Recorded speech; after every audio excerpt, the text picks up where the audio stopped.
Quake struck Indonesia's Lombok area again yesterday, causing panic among evacuees sheltering after the first one that killed more than 259 on the holiday island earlier this week.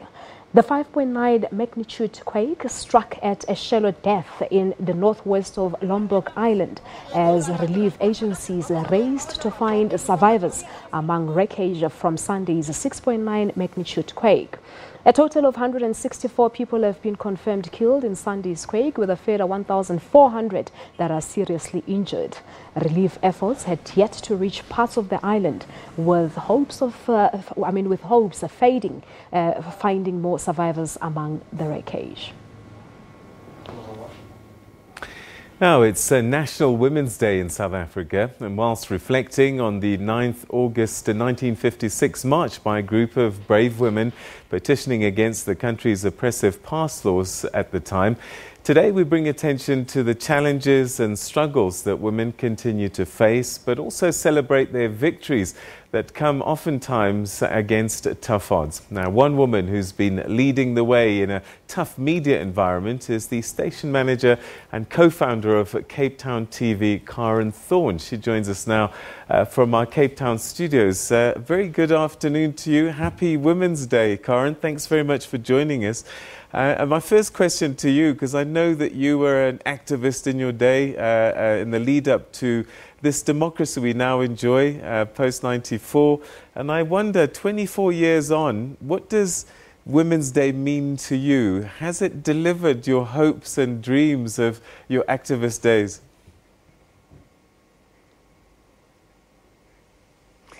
Well, I think if you compare, where we are today, where the gender struggle, women's struggles are really coming to the fore, I think for me, it's very encouraging, because I think back in the day, gender issues were subordinated, I think, to the struggle against apartheid. So it wasn't particularly sort of fashionable back in the day to really, highlight gender struggles. It was always seen, alongside sort of triple oppression, which they now call intersectionality. So for me, it's very encouraging all these years later to see gender issues really coming to the fore and being sort of top of the agenda.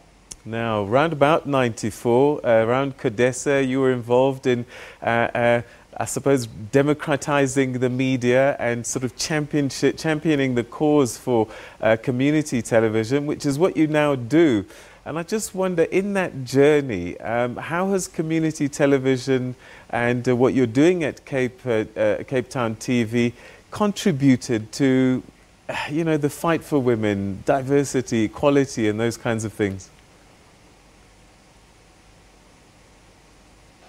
When I first started out in the film industry in the early 90s, I dabbled very briefly in the mainstream feature film production industry and worked on a few feature films. And I found the situation of women on mainstream film sets like really demeaning. Women were generally relegated, and probably still are to this day, to working in wardrobe or art department, or playing a support role in production management or administration. And I just found the whole atmosphere on film sets very testosterone driven, and it was something that didn't appeal to me. At the time, I had a choice to start running the Film and Allied Workers Organization, and I took on that job with zeal, and as a result of that became very involved in developing community media in South Africa, which very much arises, I guess you could say, in response to mainstream media. And so community media for me is really a space that gives everyone an opportunity to participate in the media, whether you're a man or a woman, or you're from a working class community or previously disadvantaged. And I think that community media in this country is playing an incredible role in that area. We're talking about 200 community radio stations, more than 200 community newspapers, and 4 community TV stations collectively are really starting to have a real impact. For me, I think the issue of gender, for me, I've always been very conscious of the issue of gender in the way that we've trained people in the organization. We have in our top management of the station is dominated by women. And so it's, you know, issues around human rights and social democracy and non-discrimination are very much at the center of the policies of the station, not only in terms of the kind of content that we put out, but also in the way that we run our organizations and the opportunities that we give to people. Have you found that, you know, you talk about training and diversity and getting young women involved. Are you finding that the stories that are being told and coming out of the community are more and more sensitive to women and women's issues as a result of that? Definitely. I think I'm feeling that there's been a real groundswell of stories that are coming out about, you know, by women and about women's issues, and it's almost like a zeitgeist, you know, and so for the station, definitely, we've in fact got 2 women's shows on Cape Town TV that are addressing issues relating to women. We're in fact also running a learnership at CTV at the moment, and are training a lot of young women as storytellers and directors to tell their own stories.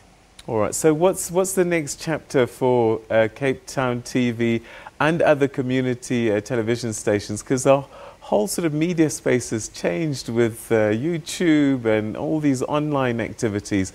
Is there still a space for community television?